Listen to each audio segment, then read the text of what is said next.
ऐसा कभी हुआ है कि आपका या फिर आपके किसी फ्रेंड का, कोलीग का, किसी फैमिली मेम्बर का वो गिरा और एकदम से सामने वाला दांत टूट गया। ये जो सिचुएशन अगर जो आपकी आती है, आप घबरा जाते हो, आपको समझ नहीं आता कि क्या करें, क्योंकि सामने वाला दांत है, स्माइल एकदम से करते ही साफ दिखाई देगा, तो सारी चीज़ें दिमाग में घूमने लग जाती हैं। रुक जाओ, इस वीडियो में मैं आपको बताने वाली हूँ कि उस सिचुएशन में आपको एकदम से क्या करना है। सबसे पहले तो अगर जो आपको कोई फ्रेंड है, कोई फैमिली मेम्बर है आपके साथ में है, तो उसको बोलिए कि वो जो टूटा वाला पार्ट है उसको ढूंढे। आप ध्यान दीजिए कि आप उस ब्लीडिंग को रोकें। तो फिर आपके पास हैंकी है, कोई भी कपड़ा है, तो उसको वहाँ पे दबा दीजिए, प्रेस करिए so that bleeding will stop. फिर बाद में आप कुल्ला करिए स्लोली सो दैट जो भी गंदगी अगर जो कुछ है तो वो सारी निकल जाए। तो ये भी ठंडी पट्टी लेनी है, पानी में थोड़ा सा कपड़े को भिगो लीजिए या फिर आइस पैक ले लीजिए एंड उससे उस एरिया पे रखें, जिससे कि अगर जो कोई स्वेलिंग हो रही हो तो उसमें थोड़ी सी राहत मिले। फिर बाद में आपको जाके ऑब्ज़र्व करना है शीशे के सामने कि आपका दांत कितना टूटा है। अगर जो कुछ में ठंडा लग रहा है तो इसका मतलब वो नस तक दांत टूट गया है, तो आपको डेंटिस्ट के पास जल्दी जाना चाहिए, क्योंकि अभी आपको बहुत दर्द, वो कंटिन्यूस दर्द होता रहेगा।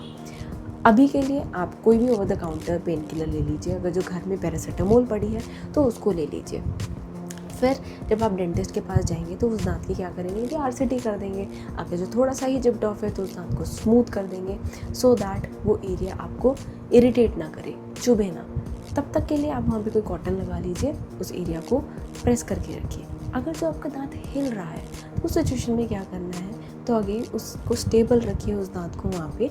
डेंटिस्ट के पास अब जब जाएंगे तो उस एरिया को स्प्लिंट कर देंगे, जिससे कि वो दांत वहाँ पे स्टेबल हो जाए। अगर जो सिचुएशन हो रही है तो वो क्यों हो रही है और आपके साथ ही क्यों हो रही है, उसके बहुत सारे कारण हैं। सबसे पहले अगर जो आपका दांत टेढ़े मेढ़े है, आगे वाला दांत एकदम बाहर निकला हुआ है, तो जब आप गिरते हैं तो उस एक अकेले दांत पे पूरा प्रेशर आ जाता है, तो उस प्रेशर को वो लेके वो टूट जाता है। या फिर आपके दांत में कोई कीड़ा लगा हो और आपको नहीं पता हो, तो डीमक की तरह वो पूरे दांत को खा जाता है एंड थोड़े भी झटके से वो दांत टूट सकता है। तीसरी चीज़ कि आपको कभी भी सामने वाला दांतों से कुछ हार्ड चीज़ें नहीं काटनी है, टूल्स की तरह उनको यूज़ नहीं करना, कोई कैन नहीं खोलनी है, तो उस वजह से भी आपका दांत टूट सकता है।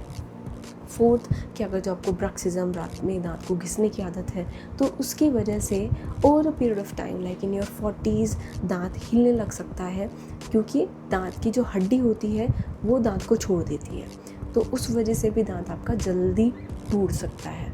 तो इन सब चीज़ों को आपको ध्यान में रखना है एंड अपना टाइमली अगर जो आप डेंटिस्ट को विज़िट करोगे, अगर जो आपके दांत उबड़ खाबड़ हैं उनको टाइमली आप सीधा करा लोगे, तो थोड़ा जो बहुत इम्पैक्ट आपका गिरने से होता है उस वजह से आपका दांत नहीं टूटेगा।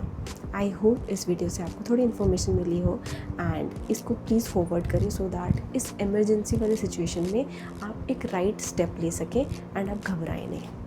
तो मिलते हैं नेक्स्ट वीडियो में। Till then keep enjoying life and stay happy.